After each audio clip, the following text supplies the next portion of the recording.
Okay, so just to go over again the very last point I made, that there are machloksim in the Mishnah itself, whether certain svarim belong to Kisvei HaKodesh, Tanach, or these svarim are excluded from Tanach, meaning to say the Chachamim actually debated these issues, and surprisingly there are some opinions that we don't paskin that way, that certain svarim in our Tanakh are not considered to be Kisvei HaKodesh. Now, I had said at the end of yesterday that the way the Chachamim describe the question is they discuss whether the Kisvei HaKodesh are metame your hands if you touch them, or they're not metame your hands.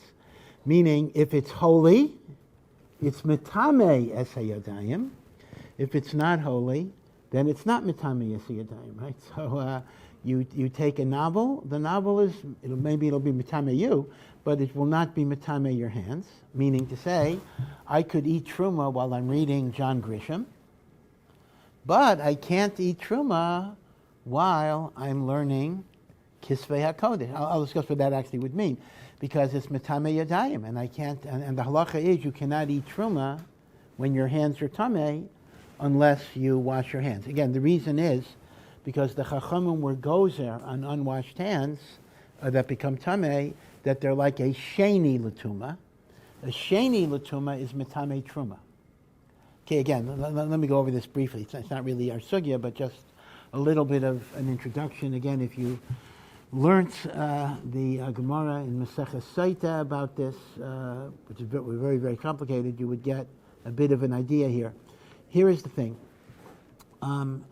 A mace, which is the most chomor level of tumah there is, an actual dead body, is called avi avos, the father of tumah. And that's the only one that's avi avos hatumah.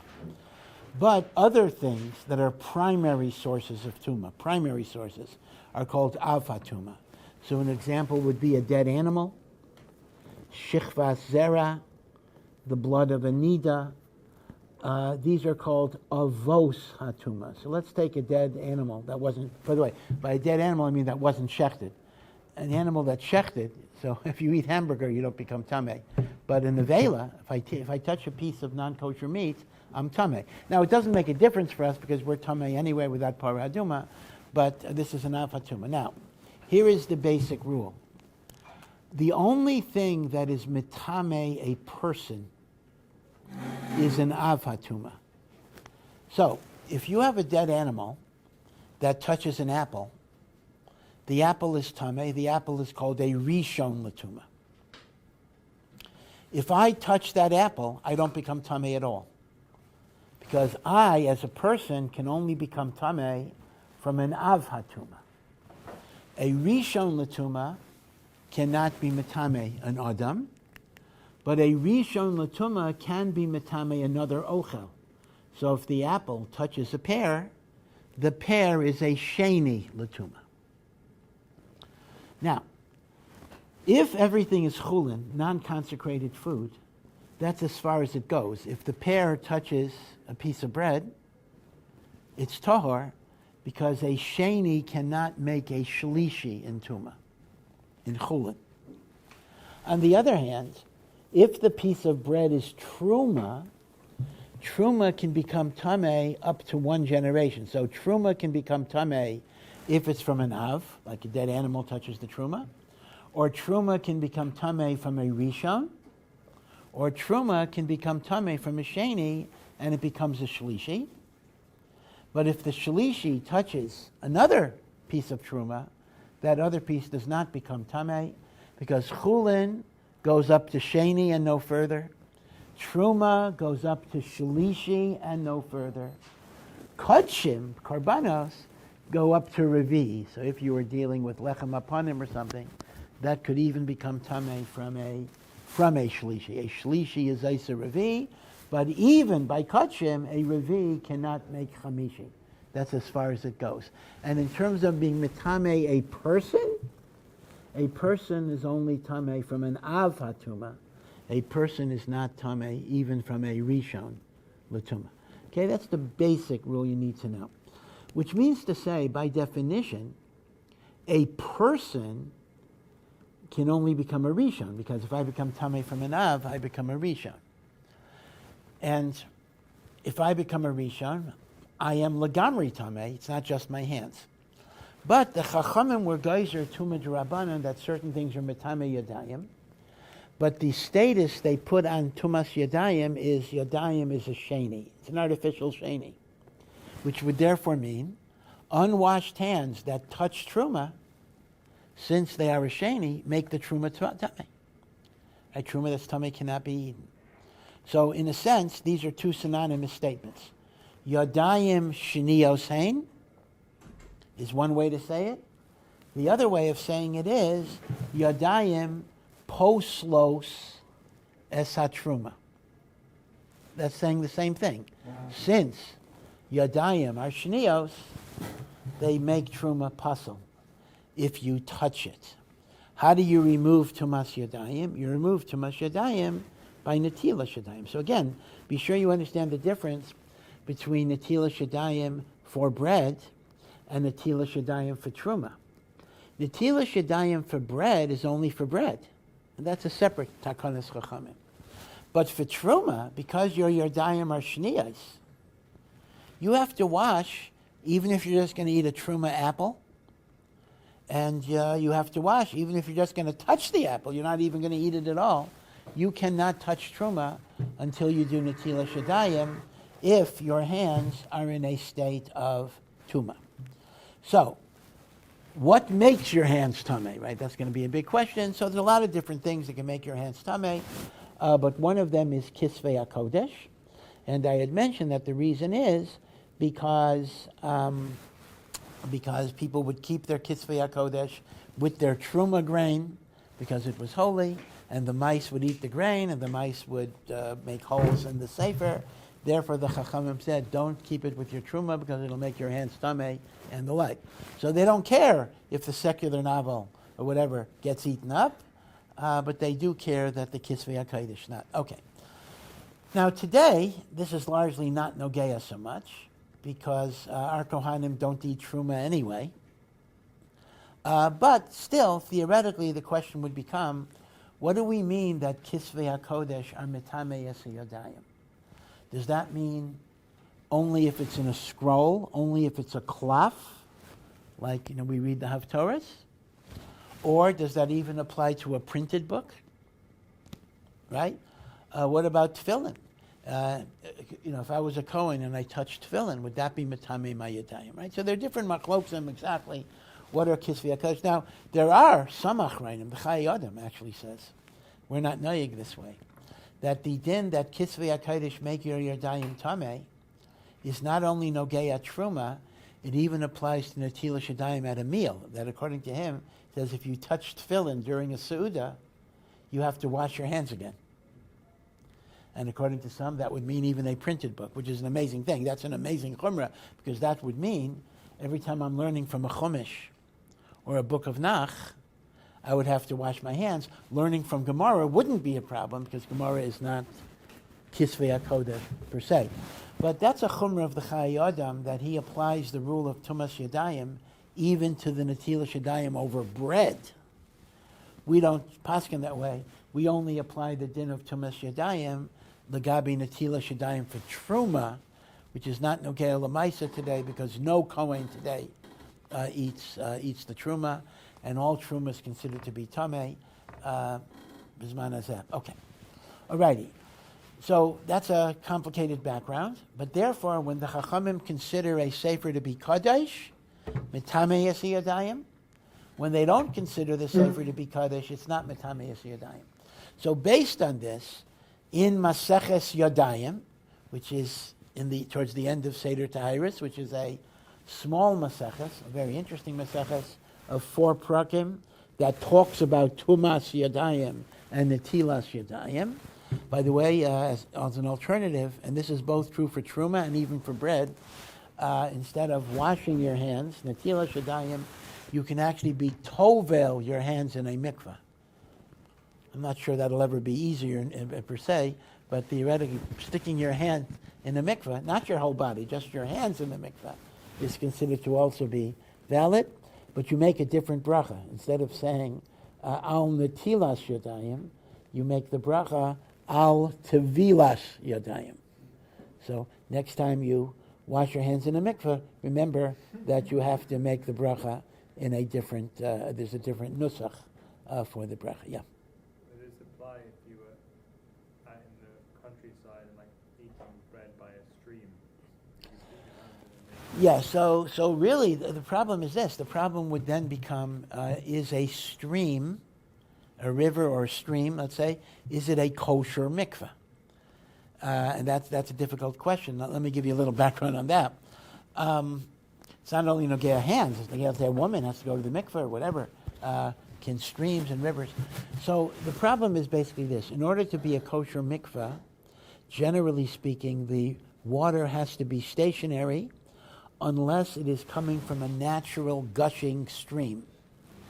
Now, the problem with a river is the following. If most of the water in the river is from rainfall, it would not be kosher because it's moving water, unlike a lake. If most of the water is the subterranean spring that's feeding it, it would be kosher because spring water is a valid mikvah even if it's moving. So Chazal basically say rivers are kosher for tevilah in the summer months when there's no rain. So whatever water is there is coming from the spring, and river waters are not kosher in rainy seasons because we're choshesh that most of the water is rainwater, and if the rainwater is not stationary, it's not going to be kosher. So all I can tell you is the stream may or may not be a kosher mikvah. If it is a kosher mikvah, it's a valid tevilah for netilas yadayim also.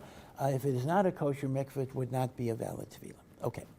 Now, so that's just the introduction, that when you see mitaminus yadayim, you understand that that is a canonization controversy, whether something is within the canon of Kisvei HaKodesh or not. Yeah. Can the ocean be a mikvah? The ocean can be a mikvah, yeah. Even though it's moving, but it's considered to be going back and forth. That type of movement is not the same as a river. In fact, I mean, there are many situations where sometimes people are traveling, they're in a city without a mikvah. Can they go to the ocean? Of course, the problem is that a nida in particular normally goes to the mikveh at night. And at night, it can sometimes be very dangerous with currents. You don't know what you're seeing and the like. So then you discuss the halacha, whether that would be a reason to allow going in the daytime. Yeah. Halacha, she has to go at night, or that's just the No, halacha, she has to go at night. Absolutely. Well, okay. Let me put it this way. She can go in the day, but it has to be after 7 days. Meaning, the earliest she could go is the night after 7 clean days. So she would not be allowed to go the 7th day. It has to be the night after the 7th day. Now, once she's past that, she can go in the day afterwards. Yep. But then she would be delaying her immersion. Okay. So, interestingly enough, I'll mention a few in which there was a machlokas. Shir HaShirim was a machlokas. Some said Shir HaShirim is romantic love poetry. How could that be a holy book? The great savior of Shir HaShirim was none other than Rabbi Akiva, who said, if all of the songs of the Tanach are holy, the Song of Songs is the holy of holies, because it is a metaphor, it is a mashal, it is an allegory for the love of God for the Jewish people. And that is the halacha, obviously, how we accept it. The book of Koheles, which is also attributed to Shlomo HaMelech. There were Chachamim who didn't consider Koheles to be holy because it contained statements that if you read them superficially, might look like kfira. Koheles talks about death. When a person dies, there's nothing left.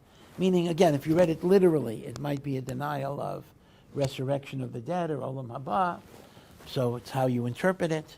So Koheles, Shir HaShirim was an issue. Now, strangely enough, this is going to be a different implication. Megillas Esther was a controversy if it's nichlal in Kisvei HaKodesh. is Megillas Esther mitame es yadayim. But here I want to suggest to you that the controversy of Megillas Esther, it could not be the same controversy as Shira Shirim and Koheles. Let me explain why. Let's assume you took the position, which we don't paskin like, that Megillas Esther is not mitame your hands. It's not nichlal in Tanach. Let's assume you took that position. What does that mean? Does that mean you didn't read the Megillah on Purim? Meaning, how did that opinion, which is an opinion of Tanaim, how did that opinion celebrate Purim? They didn't have a Megillah reading? That's probably not the case. So here's the point by Megillah. Everybody's moda that there's a chiyuv midrabanan to read Megillas Esther. So in that sense, it's a holy book, but it's not considered kind of a prophetic book, meaning it's not in Kisvei HaKodesh, but it's like a tefillah or a shevach or a hodah or a praise of God. So unlike, you see, the Mandi Amar that said Koheles and Shira Shirim were excluded, they actually took the position that there was like something wrong with them. The exclusion of Megillas Esther is not because there's anything wrong with them. It simply was not a Kaddish book, but there still was a chiyuv to read it on Purim. Right? Otherwise, it doesn't make sense that they didn't read Megillas Esther on Purim. Now, even a book of such a well-established Navi as Yecheskel, one of the big Nevi'im, there were opinions who wanted to exclude it from Nach. And the reason is that in the latter chapters of the book of Yecheskel, when he talks about the third Beis HaMikdash and Korbanos, he gives a whole sacrificial avodah that is totally different than the CEDAR avodah that's laid out in the Torah. It's as if he is changing the halacha, and a Navi is not able to change the mitzvah. So there was some thought, that some opinions took the position, that Sefer Yecheskel was a heretical Sefer. Again, we don't paskin that way because the Torah Shebaal Peh gives us reconciliations and answers to make it consistent with the Torah. But this is just an example of controversies. Now, how late did these controversies go? I mean, listen, if we see that Shira Shirim was a machlokas, and Rabbi Akiva was the one who defended Shira Shirim, so that's pretty late. Rabbi Akiva lived after the Chorban of the Bayis Sheni, and Rabbi Akiva died when Rabbi Akiva was tortured to death because he was teaching Torah. This was in the aftermath of the Bar Kokhba revolt. Now, just to give you a little dates, the Romans destroyed the second Mikdash, the normal year that we give, although people debate about it between 68 and 70, but the normal year that's given is 70. Okay, well, let's go with the normal year. The Bar Kokhba revolt was finished. Rabbi Akiva died in the year 135. So Rabbi Akiva died, we would say, how many years is that? 65 years after the Chorban. Now, if you remember, just to remind you, the historic period covered by Tanach ends a few years after the building of the second Beis HaMikdash. Now, the second Beis HaMikdash lasted for 420 years. And Rabbi Akiva was killed 65 years later. Which actually means that final decisions about Kisvei HaKodesh were not made until almost 500 years. You're following my years here. 500 years after the period of Nach ended. Which means during those years, there were some uncertainties I mean, again, not the Torah, not most of it, but there were some marginal uncertainties regarding the holiness of certain books. In other words, final canonization did not occur until around, again, I don't have the exact years for this, but until around the time of Rabbi Akiva's death. Again, I can't say his death per se, because all we know is he was involved in a canonization controversy. So in his life, there were still controversies regarding Shira Shirim, Canonization, yadayim, and the like. Now, if there are controversies, if certain books were in or out, and we're machriya that these books are in, of course, that is what the Chachamim paskins. What about, were there any books that were candidates for inclusion that were excluded?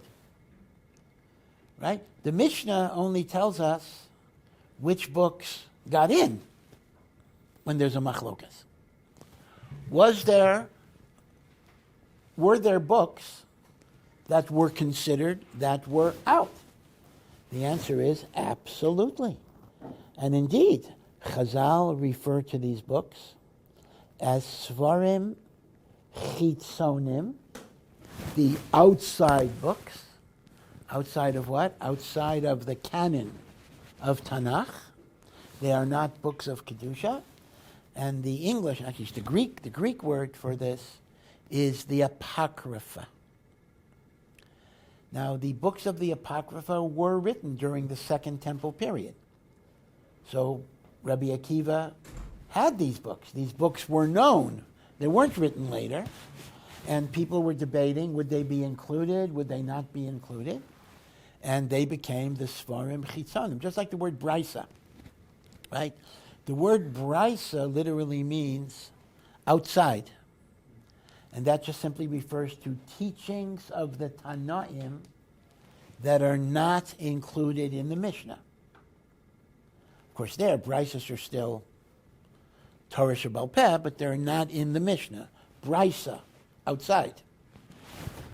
So, Svarim Chitzonim are the books that were written during the Second Temple period or even earlier that were not deemed holy and not included. Now, yeah. Yeah, so the word Apocrypha actually means hidden books, because we're going to see that the concept, so Chazal didn't use the word hidden books. Chazal used the word outside books, but I'll explain how it got connected to that. Yeah. So it's interesting. It became a borrowed word that's not used in its correct sense. When we talk about a story that's not true or may not be true, we often say in English, the story is apocryphal. Now, that is taken from Apocrypha, which was considered to be not true. But really, Apocrypha does not mean not true. Apocrypha means hidden or concealed books. But since they were excluded because a lot of them were not true, so it became a borrowed word. Apocryphal meant something not true. Yeah. What was the halakhic mechanism that deciphered which? Yeah, so this is a little difficult because the normal understanding is that the canonization decisions were made by the Anshe Knesset Hagdola, which is much earlier. They were the beginning of the Bayis Sheni, Ezra and Nehemiah themselves. But if that would be the case, how do you have a machlokas in the time of Rabbi Akiva about Shira Shirim? So apparently we would have to say that this was not a final process, meaning to say most of the Sfarim were canonized and makubal and approved and certified by the Anshe Knesset Hagdola. For reasons that are not clear to me, some Sfarim were in a state of limbo until a much later period. The process would simply be, and again, we don't know b'diuk how this works, a convocation of the Chachamim. Now, maybe it was the Sanhedrin, maybe not. By Rabbi Akiva's time, it's not clear what you had. And the Chachamim would have an asifa in which they would decide. Right? So we have Shira Shirim, Koheles, we have the book of Yecheskel, and even Megillas Esther. There was a controversy regarding its status as canonization. Now, the Sfarim Chitzainim are called the Apocrypha. So it's interesting. Lahavdil. The Catholic Bible actually includes apocryphal books in their Old Testament. Right? The Old Testament is what they call Tanach. So in the Catholic Bible, you actually have the apocryphal books, which means they treat it as the same as the Jewish Bible. In the Protestant Bibles, they don't have the Apocrypha, or maybe they'll print it as an appendix, but they will not include it. So I have to say that the Protestants are, in this case, are more faithful to Jewish tradition than the Catholics, because we do not regard the Apocrypha as part of Tanach.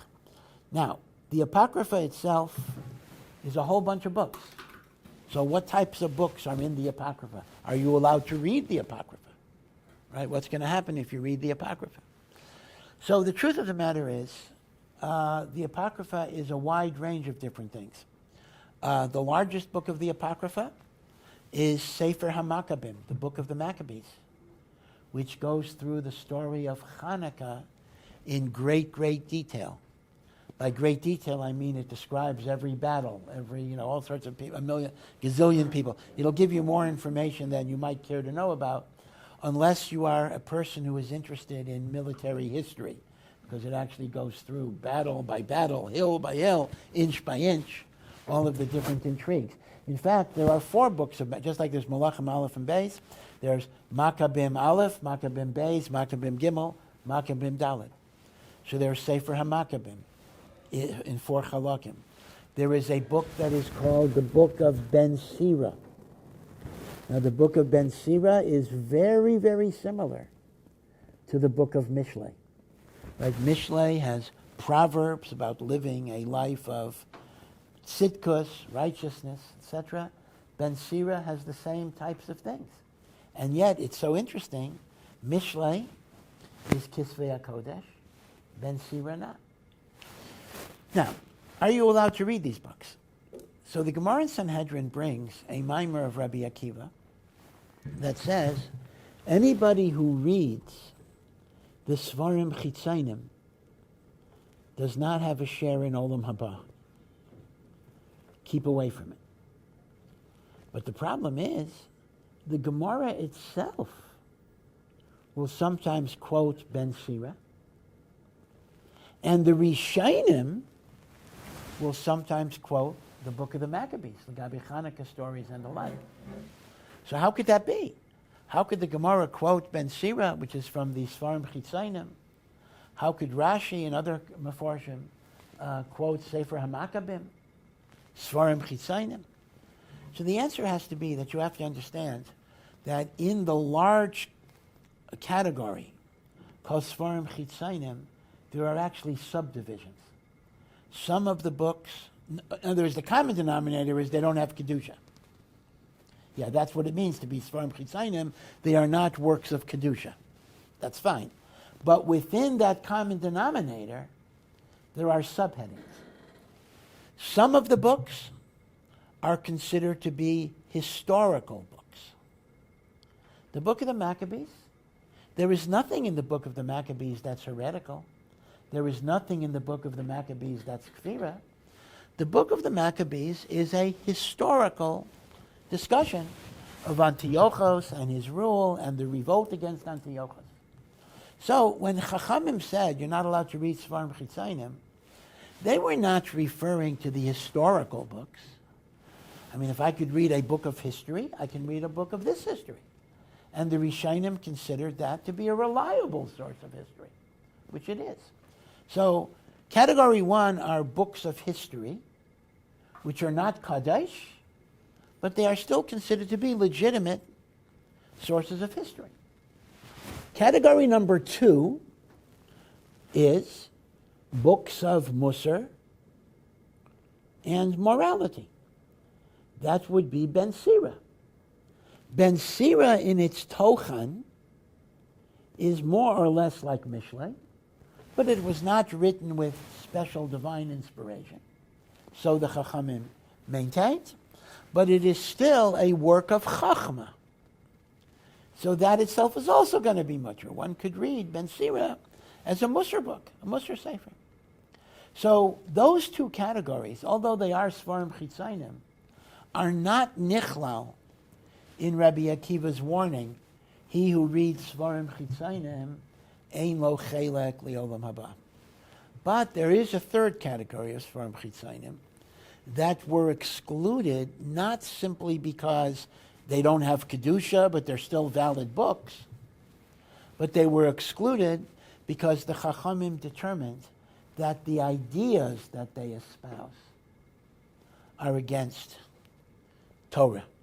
And therefore they're what you call treif books, books of destructive hashkafa.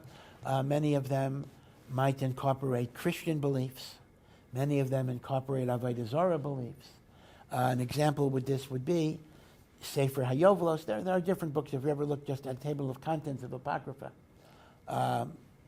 you'll see different titles there that try to espouse demonology and various other aspects, which are Keneged, our Messiah. So they're Sifrei Kfira, right? So we have history, which is okay. We have Musar and ethics, which is okay. And then we have Sifrei Kfira. So the problem of Svarim Chitzainim is not that they're Svarim Chitzainim, but why were they excluded? And that may be important. They may be Sifrei Kfira, and Rabbi Akiva is warning us not to read Sifrei Kfira. So again, just to be aware of this, if you're reading Sifrei Kfir in order to refute them, then it's mutter. It's like reading any sefer of Avodah Zarah and the like. So these are the Sfarim Chitzainim, and again, they are available online in all sorts of different translations, so it's not a secret where you can find them. But these are the Sfarim that didn't make it. So we have controversies about things that did make it, and who knows? I'm not even sure if there were. See, this is interesting. I don't think in Chazal there is any record of a controversy that what became a Sfarim Chitzainim would be admitted. I'm not sure if they had any advocates at all. That would be very interesting. Like, was there anybody who felt the Book of the Maccabees ought to be included in Nach? I don't know. In other words, those that got dumped into the Apocrypha, there is no record of any Manti Amar that was arguing for their inclusion. We only have a record the other way, that those books that were included, there were some opinions that wanted to exclude them. Okay. All right, so that's kind of the idea of the Sfarim Chitzainim. A little word about Ben Sira that Taisvis brings in Chagiga. Literally, Ben Sira, his name was Yehoshua Ben Sira. But Taisvis brings that the word Sira is Aramaic for seer. Samach Yud Resh. Seer means a basin. And Tosfos brings an amazing wild medrash that the actual father of Ben Sira was Yirmiyahu Hanavi, but the mother was a single woman who accidentally conceived from the zera of Yirmiyahu that was in a hot mikvah. In other words, there was a seminal emission, and she was nisabra biambati. She got pregnant in a bath, right? Essentially artificial insemination.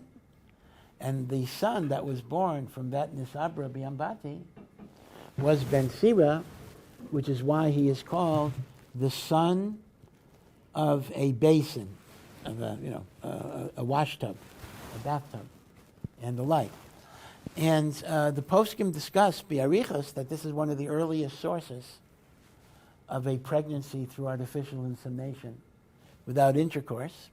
And the Medrash says, there's a Medrash that says, this is why Ben Sira had a certain chachma, because he came from Yirmiyahu Hanavi, but it didn't reach the level of nevuah because it didn't come through the normal process of having a child. So that's what Ben Sira, Yehoshua Ben Sira. Okay. One interesting thing in Ben Sira, so Ben Sira is an early book, that means. If Ben Sira is said to be the son of Yirmiyahu Hanavi, That might have been a sefer that was even before the Churban. We don't know exactly. So in the book, however, he describes the righteousness of Shimon HaTzadik, who was one of the first Kohanim Gedolim of the second Beis HaMikdash.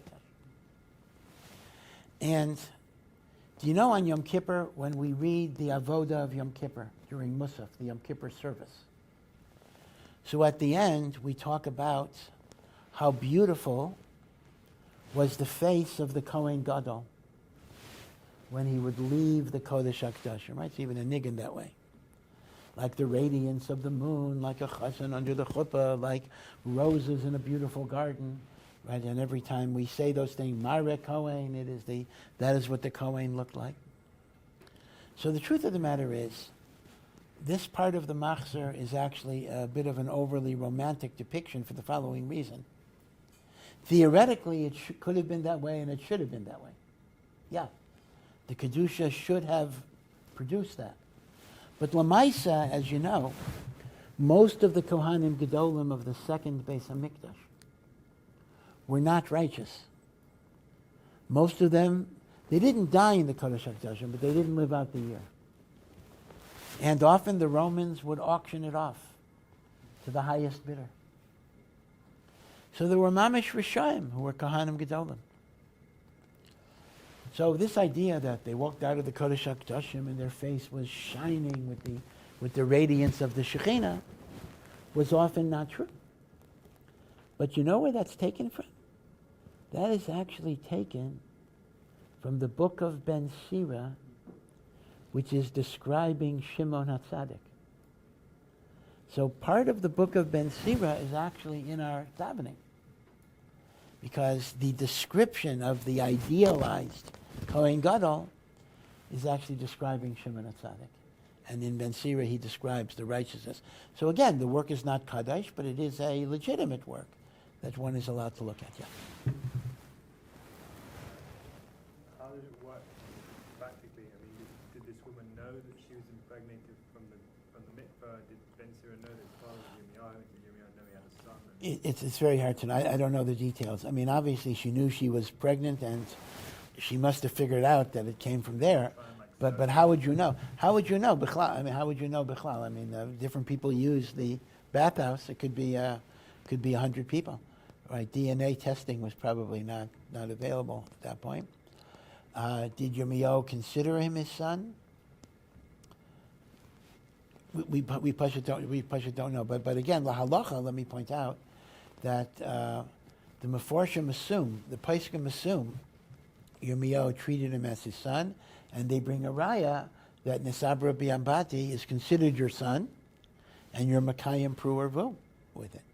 And they bring a raya from Ben Sira. As far as I know, I have to check out, maybe my memory is not accurate here, I don't believe there is any other record of other children Yirmiyahu had.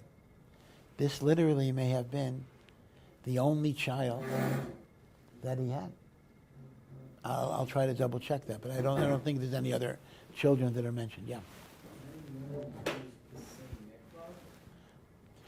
Yeah, so it really wasn't a mikveh, it was a bathhouse. And apparently men and women did use it, but not at the same time, meaning to say different times. But the problem is, you see, warm water, and this is actually true, and this is not an impossible thing to happen, that if there is some sperm in warm water is a medium that can keep sperm alive for a long time. So this is not, even in regular historical records, this is not a totally impossible thing. Yeah. Yeah, that's also a kasha, because the chara, even though people have seminal emissions, but normally we would assume that the greatest of the tzaddikim don't, just as Yaakov Avinu is praised, Laira Keri Miyamav. Why would it happen to Yirmiyahu? I don't know. Obviously it was an honest, and I guess maybe it was Hashkachas Pratis, that somehow Ben Sira's mother would be Nisabra from this. So there was the Ratzon Hashem, so Hashem made reality such that it would happen. But normally you would not expect it to happen. By the way, I don't want to get too far in halakhic issues, But this Ben Sira is the earliest makor for artificial insemination. Just to remind you of an interesting halacha controversy, the Satmar Rav had a very famous controversial psak in the 1960s that if a married woman gets inseminated from donor sperm, the kid is a mamzer. She's considered to commit adultery. She's a mamzer, and the husband is not allowed to stay married to his wife because she was mezaneh baratzin. This was the Satmar Rebbe's famous psak that use of donor sperm would mamish produce mamzeris, and it would answer her as Saita. Rav Moshe wrote 4 tshuvos, saying that there is no mamzeris without actual bia, and a woman is not neseres al baila without actual bia. Rav Moshe wrote 4 tshuvos. This elicited tremendous. I mean, there were satmars, not the Rebbe, but there were satmars who were burning Rav Moshe's svarim and burning him in effigy. So in his last tshuva, this is one of the strangest tshuvas, he actually writes that he's not chayzer, he's 100% right, but he withdraws his psak. It can't be used anymore. It's hard to know what that means even, because he says, Badafka, this is my psak, but you're not allowed to use it. Right? Okay, maybe we'll talk a little bit more about it. But anyway, but the point is Ben Sira was the first recorded instance of artificial insemination. Nisabra Biambati. Taisra says that is why it's a book of Chachma, a book of Musar, but because of the circumstances, it did not reach the darga of Nevuah, therefore it was excluded. It was treated as Svarim Chitzainim. Thank you for listening to this Awesome production. To find out more and to partner in our mission, please visit ohr.edu.